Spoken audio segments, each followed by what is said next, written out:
main male character of this story is a psychopath. And I'm just going to let this clip I'm about to play for you kind of just showcase what I mean by that. その締め付け具合が動けないけど不快にならない程度の微妙なバランスをしてて、すごく気持ちがいいと思うんだけど、どうだった？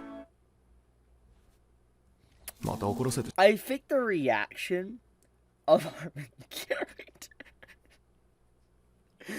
it explains everything. Like, legitimately, this expression just explains everything you need to know about the series. It explains kind of what the average viewer experience would view everything going on. Like, a lot of people would be maybe like the dwarf within this episode cooking the food and, you know, presenting it and be like, oh, this looks kind of delicious. But then you might be the elf in the background like, this looks just heinous. This looks weird. This is just like, how is this edible? You know, why do you have all these gadgets to cook, like, let's say, like a slime? Like, you know, let's put this in perspective. This dwarf character literally handcrafted like a drying net for a slime. And it's just like, I have played a lot of fantasy games. I have watched a lot of fantasy anime, read a lot of fantasy novels, and slimes are a huge part within these stories, even if they're very minor. And out of all the series I have read over the years, I have never once in my entire life thought to myself like, I wonder what a slime tastes like. I have never thought that. This series is making me think about things I never thought was actually possible. Like, it kind of blows my mind a little bit. So, anyways, with all that being said, let's talk about Dungeon Meshi, or Delicious in the Dungeon. So, let's explain what this is about. I mean, you kind of already got a good grasp on what this is, but let's actually explain it. So this series is currently being animated by Studio Trigger, aka the same studio that has worked on, like, for instance, Kill la Kill. So I feel like it's a very well-known studio. They're not an underground studio. They're a studio that is known for making some very wacky, bonkers series, and honestly, it's kind of surprising seeing them tackle a series that isn't necessarily an original, because Studio Trigger, they love making, like, anime original stories and stuff, and so seeing them work on, like, you know, this series of all things is a little bit of a shocker, but to be fair, Studio Trigger has had a track record as of late of working on different things, like, you know, Cyberpunk as well,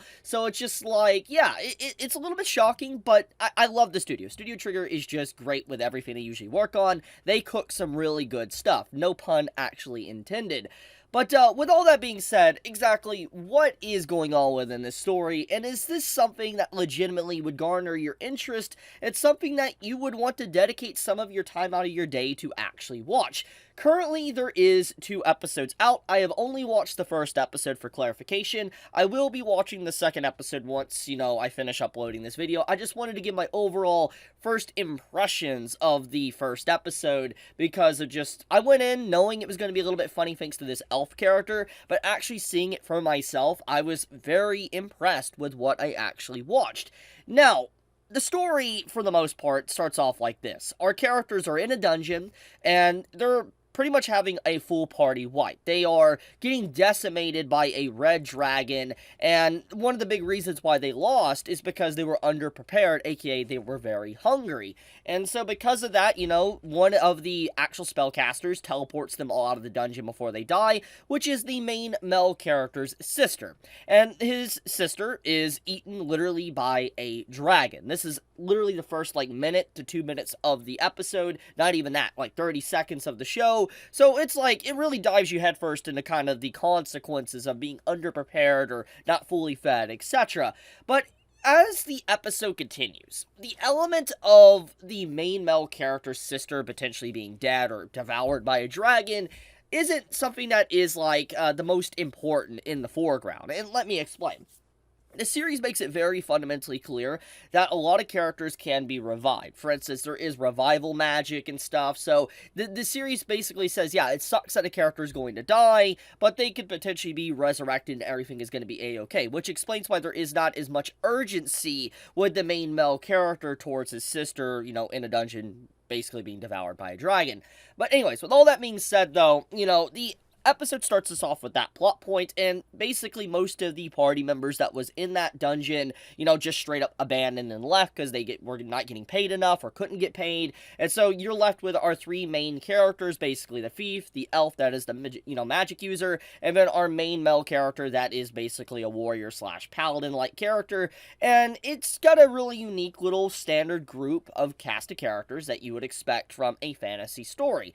So as they're going into a dungeon, they realize one of their fundamental issues was that they were very hungry. And so they're like, why don't we just utilize the resources around us within this dungeon and eat things? It makes a lot of sense. It's like, look, we're fighting like mushroom-like creatures, we're fighting like fungus-like creatures, all these different type of things. It's like they're clearly edible. There has to be a potential possibility of them being edible for us to survive. There's a whole ecosystem going on within this dungeon, and I really like that aspect. I want to bring this up and actually talk about it because it's one of the big things that really caught me by surprise and why I actually enjoy this. And I feel like a lot of people that watch this going in blind are going to enjoy this aspect as well.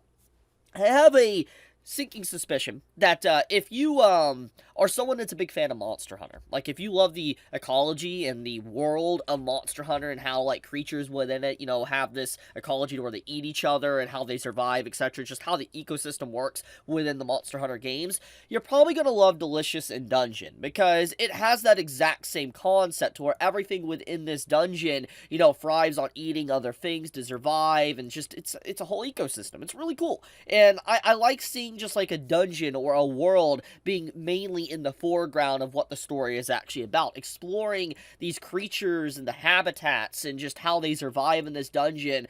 How edible are they, kind of what is edible, what is not, what's poisonous. It's these questions that obviously I don't think many people have ever asked while they were potentially reading or watching a fantasy story, but actually seeing Delicious in Dungeon do that, it does make you wonder, I wonder how good this is. Like, there has to be a creature maybe within a story you've seen that's like looks really scary, but it's like, that might taste really good. And this series kind of answers those questions. And I don't know, I really like that. It is a very thought-provoking first episode. Now, Studio Trigger's overall art style and animation seems relatively tame with this first episode. I do want to mention that.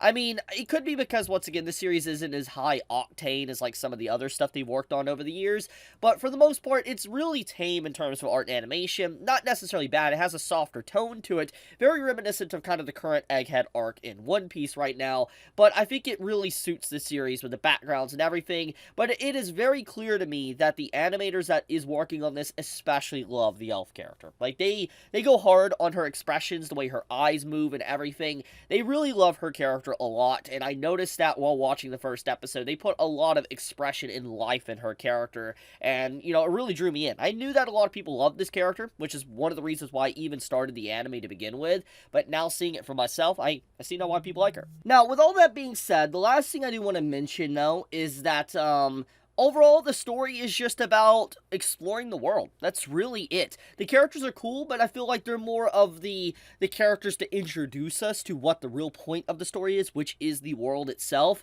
So I think I'm completely fine with that. They don't necessarily need to be very strong characters that really carry a story, because what's going to be carrying this story is actually the dungeons and the environments, which, once again, is a very unique take, because normally it's always the characters having to be the main character, so to speak, but the world is the main character. So yeah, I don't know, I wanted to mention that. But yeah, I absolutely love this anime. Going to continue watching it, definitely going to watch episode 2, but I wanted to do a first impressions on this because I know many people, might be unaware of the show, and also people have been asking me to watch it. So yeah, there is my thoughts on Delicious in Dungeon, episode 1, for, once again, clarification. But be safe, stay healthy, everyone. If you enjoyed this, episode, and you enjoyed this video, do leave me a like, and do subscribe. It does help me out a lot. And with that, Chibi out.